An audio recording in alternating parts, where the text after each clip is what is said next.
sudah sangat jelas. Arti itu memberikan penguatan kepada kita, ya, ketika kita membaca itu bahwa Al-Quran itu memang datangnya itu bukan dari Muhammad, pikiran Muhammad tidak, tetapi itu adalah datangnya dari Allah. Kalau datangnya dari Muhammad sebagai Rasulullah, utusan Allah, maka Rasulullah itu adalah manusia biasa seperti kita. Nah, maka kalau manusia biasa seperti kita, hanya bedanya beliau mendapatkan wahyu, maka kau pasti bisa, karena sama manusia itu. Bayangan kita secara logikanya itu di dalam bidang-bidang tertentu, ya, kalau itu memang buatan manusia, di tempat kita mungkin dia menjadi orang yang terhebat, tetapi di tempat yang lain bisa jadi ada orang yang lebih hebat daripada dirinya ketika berada di tempat itu. Maka kalau dalam urusan dunia pembuatan itu dilakukan oleh manusia, maka di bumi yang lain itu pasti bisa melakukan. Tetapi ini tidak demikian. Nah, kan sudah kita jelaskan untuk meyakinkan itu, ya, untuk meyakinkan orang-orang yang ragu itu, Allah Subhanahu wa Ta'ala sudah memberikan banyak penjelasan untuk menguatkan bahwa memang betul-betul Al-Quran itu diturunkan oleh Allah Subhanahu wa Ta'ala yang disampaikan kepada hambanya, yaitu Nabi Muhammad sallallahu alaihi wasallam. Nah, kemarin kita sudah sampai kepada bab tentang ini untuk menunjukkan salah satu kehebatan isi kandungan Al-Quran itu. Ya, mungkin kalau masih ingat, ya,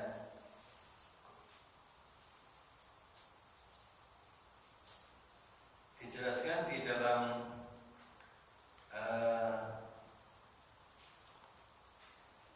penjelasan yang lalu apa? Untuk meyakinkan mereka yang ragu, yang meragukan setelah bukti-bukti secara rasional, emosional, bahkan spiritual dipaparkan. Kalau kamu memang tetap dalam keraguan tentang Al-Quran yang kami turunkan kepada hamba kami Muhammad, setelah kami nyatakan bahwa tidak ada keraguan di dalamnya, maka buatlah satu surah saja, walau dengan bertahap yang hampir semisal dengannya, dan juga disuruh mengajak siapa? Penolong-penolongnya, saksi-saksinya, ya, supaya dia bisa membantu untuk menyusun itu. Tetapi Al-Quran itu juga memberikan tantangan yang sangat jelas. Tidak usah membuat karya sepadan dengan Al-Quran, setara dengan satu bagian saja. Jangan kamu menyusun sendiri, tapi juga ajaklah yang lain untuk membantu itu. Bandingkan dengan karya-karya itu dengan Al-Quran. Nah, itu. Jadi ternyata tidak akan mampu mereka lakukan. Al-Quran memberikan keterangan yang luar biasa untuk meyakinkan. Apa misalnya? Kemarin sudah kita sampaikan dan Bapak masih ingat. Ternyata di dalam Al-Quran itu jumlah bilangan dengan kata dengan anonimnya, ya, itu klop sekali. Misalnya kata-kata al-hayah, ya, artinya hidup, itu kan antonimnya apa? Al-maut. Dan ternyata di dalam tafsir At-Tanwir dijelaskan antara al-hayah dan al-maut itu jumlahnya itu seimbang. seimbang dalam Quran. Ternyata berapa jumlahnya? Ada 145. Jadi al-hayah di dalam Al-Quran itu jumlahnya 145. Al-maut kata-kata itu juga jumlahnya 145. Nah, coba nanti dicek. Ngeceknya nggak usah dengan masuk Quran didelok, yaitu 114 surat nanti dengan umur diri buka saja. Sekarang kan sudah canggih gitu ya. Jika kata-kata misalnya al-maut itu berapa, al-hayah itu berapa dalam Quran, klik coba dicocokkan, nanti cocok dari. Juga ternyata kata-kata an-naf'un ya, yang artinya itu manfaat, itu antonimnya apa? Manfaat, madharat ya. Itu ternyata juga di dalam Al-Quran itu ada, dan jumlahnya seimbang, yaitu dijelaskan di dalam tafsir At-Tamari itu jumlahnya ada 50 kali. Antara manfaat dan madharat itu seimbang jumlahnya 50 masing-masing. Juga kata-kata ar-rahbah. Ar-rahbah itu cemas atau takut ya. Dengan ar-rahbah dengan gha ya. Ar-rahbah itu artinya itu harap atau ingin ya. Itu masing-masing juga ternyata jumlahnya ada 8. Ini kan enggak istilahnya orang yang kebetulan menusuk angel ya. Itu jelas ini untuk apa? Supaya memberikan pada manusia itu Al-Quran itu tenang itu. Orang main-main itu Allah yang ya. Juga misalnya keistimewaan Al-Quran yang lain itu apa? Keseimbangan jumlah kata-kata tertentu dalam Al-Quran dengan jumlah hari dan jumlah bulan dalam setahun. Misalnya bisa dilihat jumlah kata yaum. Yaum itu kalau dalam bahasa Indonesia artinya apa? Hari. Hari. Ya, hari. Dalam bentuk tunggal itu dalam tafsir akan menjelaskan dalam bentuk tunggal itu jumlahnya ada 365 kali ya. Yaum itu hari itu ternyata sama dengan jumlah apa hari dalam satu tahun. Kalau kan cocok ya. Juga kata ayam atau hari-hari dan yaumain ya, yaumaini 2 hari itu ternyata jumlah keseluruhannya itu hari-hari itu ada 30.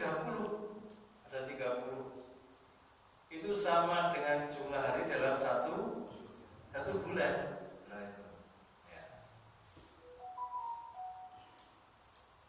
Nah, kita juga tahu bahwa jumlah bulan dalam setahun itu ada berapa? 12. Dan ternyata kata-kata syahrun ya, itu artinya bulan syahrun itu tercantum dalam Al-Quran itu ternyata jumlahnya berapa? 12 juga. Oh, itu kan luar biasa itu ya. Jadi ini dari sisi itu ya, dari sisi ini keistimewaan, dari sisi keseimbangan jumlah kata-kata ya tertentu dalam Al-Quran, jumlah hari, jumlah bulan dalam setahun. Itu masih banyak lagi yang bisa diungkap. Bahkan ini untuk meyakinkan juga isi Al-Quran tidak hanya itu, ternyata juga Al-Quran itu memuat tentang pemberitaan atau hal-hal yang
dan merupakan apa?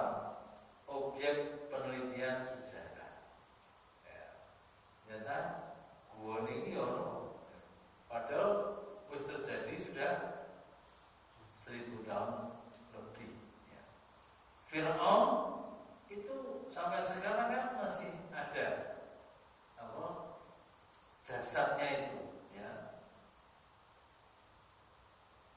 Kerajaan Sabah itu juga ada, bekas-bekasnya itu ada. Ya.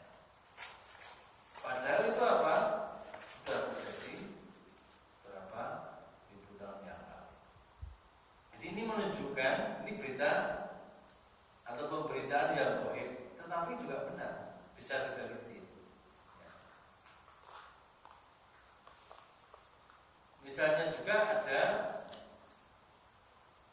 penjelasan ini kan kaitannya dengan sains ya, dengan ilmu dan sains dan teknologi itu, bahwa ternyata Al-Quran itu juga mengisyaratkan adanya, mungkin kalau kita belum pernah belajar tentang apa fisika ya, ada apa teori Big Bang apa ya, itu apa gede terus apa namanya terus meletus ya. Jadi awalnya jadi satu, kemudian apa meletus ya. Jadi artinya teori Big Bang, ledakan yang sangat hebat ya, menandai terciptanya sekumpulan planet. Bapak masih ingat nggak dulu kalau belajar itu planet itu ada berapa ya? Ada sebagian Merkurius, apa Venus, apa Neptunus, Pluto. macam-macam itu ya. Itu dulunya itu satu. Bahkan termasuk bumi. Bahkan dalam Al-Quran itu dijelaskan ya, terciptanya semua planet termasuk langit dan bumi ya. Itu di dalam Al-Quran itu di surah Al-Anbiya, surah yang ke-21 ayat 3. Awalam yarul ladzina kafaru annas samawati wal ard kanata ratqan. Apakah orang-orang yang kafir itu tidak mengetahui bahwasanya langit dan bumi itu keduanya dahulu adalah satu padu. Jadi langit bumi itu jadi satu. Ya. Wa fatahna huma, kemudian kami pisahkan antara keduanya. Wa ja'alna minal ma kulla syai'in hayyin, ya. Dan dari air kami jadikan segala sesuatu yang hidup. Afala yu'minun, maka mengapakah mereka tidak beriman? Nah ini kan penjelasan. Ini kalau kemudian kalau kita barangkali belum tekan pikirannya itu mengungkap itu teori Big Bang ke apa? Lihat awal mulai terjadinya planet itu seperti apa? Itu kalau nyata ada ilmunya. Ya. Saya juga dulu pernah belajar saja, tapi pada apa pelajaran-pelajaran ketika dulu masih sekolah itu, dan itu ternyata kalau dikaji memang Al-Quran sudah menyebut lebih jauh, ya, sudah ada di dalam Al-Quran. Maka dunia ini apa ditantang untuk membuat sebuah kitab yang serupa itu dengan Al-Quran dan tidak berhasil. Sudah jelas terbukti ya, namanya kebenaran wahyu Allah ya kepada hambanya itu sudah jelas kebenarannya ya. Dari susunan kata-kata dan kalimat yang digunakan oleh Al-Quran itu dan kandungan pesannya sebagai petunjuk-petunjuk yang benar meyakinkan bahwa kitab ini benar-benar adalah petunjuk yang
setara dengan satu bagian saja, setara dengan satu bagian saja.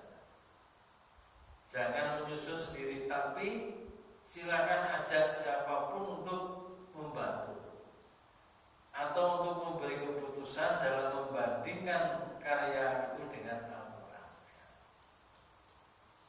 Ini demikian tantangan ayat ini untuk membuat semacam Al-Quran lalu membiarkan mereka memutuskan sendiri. Ternyata nggak bisa. Ini kan sudah dijelaskan oleh Allah di dalam Al-Quran. Kemudian juga di dalam ayat ini kata abdina, ya, itu hamba kami yang tadi sudah saya baca tadi. Nazzalna ala abdina. Kalau kau masih ragu dengan Al-Quran yang kami turunkan kepada hamba kami, abdi itu maksudnya adalah Nabi Muhammad Sallallahu Alaihi Wasallam. Jika Allah itu telah menjadikan beliau, ya, abdina tadi, maka ketika dia bertindak, ya, ketika dia beraktivitas, dia melakukan apapun, ya, maka dia itu tidak bertindak kecuali sesuai dan menurut, ya, tuntunan dan aturan dari Allah Subhanahu wa Ta'ala. Kenapa menjadi abdina tadi, hamba kami? Maka kalau ayat sebelumnya kita berbicara itu, misalnya penerapan ibadah yang diperintahkan oleh ayat 21, ya, ya ayyuhan nasu ubudu rabbakumul ladzi khalaqakum walladzina min qablikum la'allakum tattaqun. Itu diketahui tata caranya bagaimana kita beribadah itu, ya melalui apa? Keteladanan beliau, contoh dari beliau. Maka ibadah yang beliau lakukan itu pastilah benar, ya, karena sebagai uswatun hasanah, ya. Karena itu apapun ibadah murni yang berbeda dengan penerapan beliau itu berarti merupakan satu kesesatan. Jadi ibaratnya ini, kalau sudah dicontohkan oleh Nabi, ibadah waktunya kalau nggak sesuai, itu berarti bisa dikategorikan sesat. Yang di dalam bahasa sehari-hari sering menyebut bid'ah, nambah-nambah ataupun mengurangi, karena nggak sesuai dengan apa yang telah dicontohkan oleh Nabi. Ini ya. Dan pengabdian apapun yang bertentangan dengan tuntunannya pasti itu salah dan tidak sesuai, tidak direstui oleh Allah Subhanahu wa Ta'ala. Ini contoh. Jadi Nabi Muhammad dikatakan di dalam Al-Quran itu, laqad kana lakum fi Rasulillahi uswatun hasanah. Pada diri pribadi beliau itu ada contoh suri teladan yang baik di dalam segala. Apalagi kalau kemudian dalam ibadah-ibadah makhluk yang sudah ditentukan tata caranya, Nabi sudah memberikan contoh kepada kita, ya kita tinggal mengikutinya. Tidak usah ditambah, tidak usah dikurangi. Itu seperti itu maknanya. Nah, kecuali kalau urusan dunia yang memang bukan tugas Nabi, ya maka boleh, namanya kreativitas. Maka di dalam fikih itu ada dua ibadah, yaitu ibadah makhluk, ya, ibadah yang sudah ditentukan tata caranya. Bagaimana kita tahu? Ya dari contoh yang dicontohkan oleh Nabi. Yang kedua, ibadah yang sifatnya umum atau ibadah muamalah, itu kita boleh untuk melakukan inovasi kreativitas di dalam melakukannya, karena itu bukan urusan kaitannya seorang hamba dengan itu berbeda. Kaidah usul fikihnya juga berbeda. Maka Al-Quran itu juga menyebut, ya, di dalam surah Al-Baqarah yang awal-awal itu, la